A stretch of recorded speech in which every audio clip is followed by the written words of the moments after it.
Jared, what's the kind of emotions going to be like as you step on the floor here for the last time Saturday?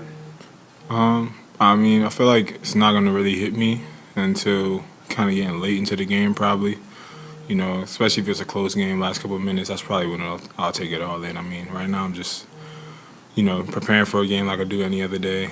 I know it's senior night, I have that in the back of my head, but it's not something that's really in the forefront of my thoughts right now.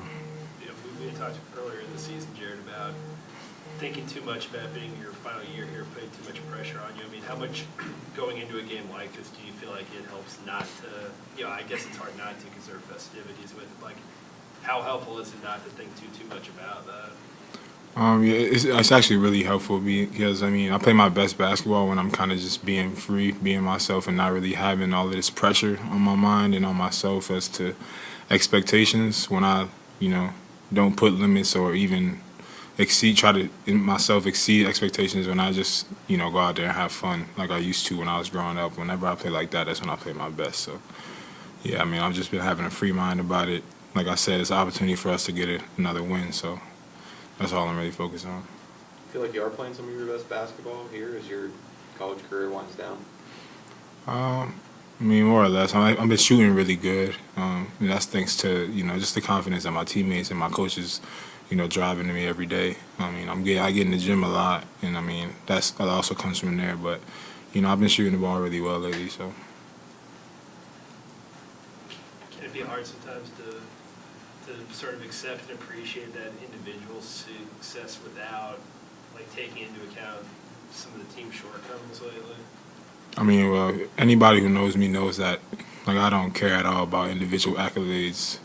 I will appreciate them, even if, the accolades go towards my teammates. I appreciate that. My teammates getting attention too, individual attention. But if you know me, it's all about making sure that we look good, and making sure that we are winning, making sure that we have success. So nothing individually has ever even crossed my mind. I don't think about it at all. In fact, people who tell me, that I am playing good too much, I tell them to, either stop talking to me or I just don't talk to them. So. What types of people are telling you that at this point? Who do you have to shut off when they're blowing you up too much? Yeah, most of it's probably close friends from back home, who probably don't really care about anybody else on the team, or, people who are really biased. They're from Hartford, don't really have any connections with anybody here, so they're probably, watching the games, cheering solely for me, and I'm pretty sure a lot of other of my teammates' friends do back home. So those are the type of people who most of the time you just try to stay away from, especially in times like this. You're trying to just be a leader and get a win. So.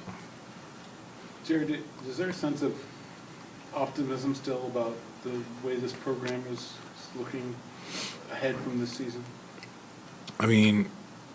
If anybody is doubting that this program will get back to the level that it needs to be and that it has been at in the past and actually exceed that level, if anybody's doubting that, then, more power to them. They obviously don't really pay attention to Coach Cable and what's going on here, and the players that he's brought in so far already in the short time that he did.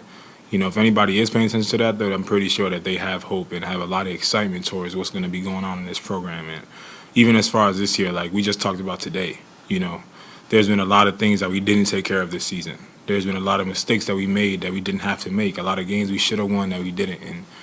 And still, there's an opportunity to play a game where it's like, okay, if we win this game, we have another game now.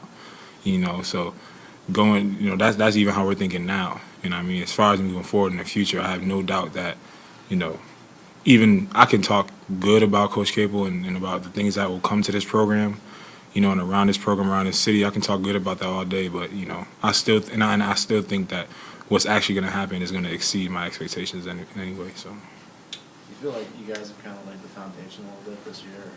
Coach Cable's kind of laid the foundation of the league? Yeah, that's something that especially me and the older guys just really trying to implement. That's something that Coach Cable personally always says to me and has said to me since the first day that he called me when he got the job, was that, he was going to need me to be a leader on this team and to, set a example for everybody, not just the younger guys, but everybody on the team, so that everybody can know, there's a standard that we're going to have in this program from now on that's not going to be in any resemblance of the, near past, and it's going to be something different. It's going to be back to that golden age when, the Pete was sold out all the time, and the city was buzzing around this basketball team. That's the place that he wants to get this program back to, and I've just been trying my best all season to do that to the best of my ability. So, what are some of the biggest areas of improvement, Jared, that you've noticed from this team and some of its individual players this season? Just being a little more just mentally ready for adverse situations.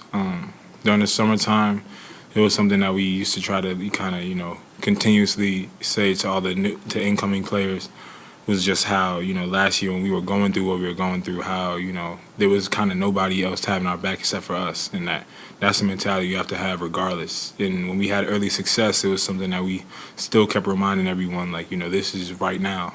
Anything can happen. And if we want to maintain this level of success, we have to continue to do the things that we're doing.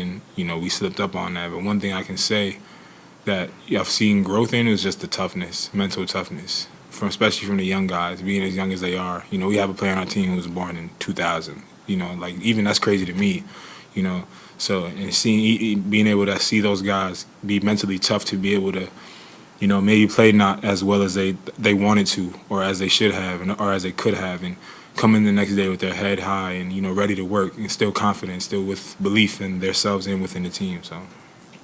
We can talk about that foundation there. I mean, is there, obviously, there are things, there's probably surely a basketball career that awaits you beyond here, but I mean, is there a party that kind of wishes that you maybe got one more year here? One more. See it past. I wish I could have played for Coach Campbell since I was 18 years old. I told that to him, I want to say maybe a month ago now. I told that to him, to his face, but, I could say it 1,000 times. I really wish I could play for him all 4 years. He's a great guy. I've developed as a man under him, and that's more important to me than anything else. And it's made me a better basketball player and a better leader. And, on the court, he's made me work in ways that I never was accustomed to, but they've improved me in so many different ways. My body, being one of those things that's very obvious, but even my preparation every day. And, all of that little stuff goes into the individual success I might be having lately. And, I wish I could play for a guy like him and a staff like this all 4 years. The best I could ask for, so. Classic senior day question, I guess. Do you have any memories that stick out to you from your time here, I guess especially playing in this building? Well, the greatest rapper of all time coming to our game, and that's in my opinion. I know other people have different ones, but I mean, Chingy's here today. That was I actually met Amarion and Mario when we just got out of practice. I was literally walking out the gym, and Amarion, he's kind of small, but he was even asking me where the weight room was. I was like, you sure? And I saw Mario too. That was actually really exciting. I used to be huge fans of Mario and Mario when I was younger. But memories, definitely the Jay-Z coming to the game, sitting front row. That whole game, that whole atmosphere, 9 o'clock game, and it's sold out. My first time I personally in person to be able to see the Pete that live, and then even early in the game to be in that game, that was one of the most memorable moments. The blackout NC State, I remember we went on a run there. That was probably the loudest I heard the zoo, personally. West Virginia game last year when we made that comeback, and just moments like that, when it gave you that old-fashioned feeling. That was the stuff I'm gonna remember, because I remember watching it growing up, and to be a part of it was definitely tremendous.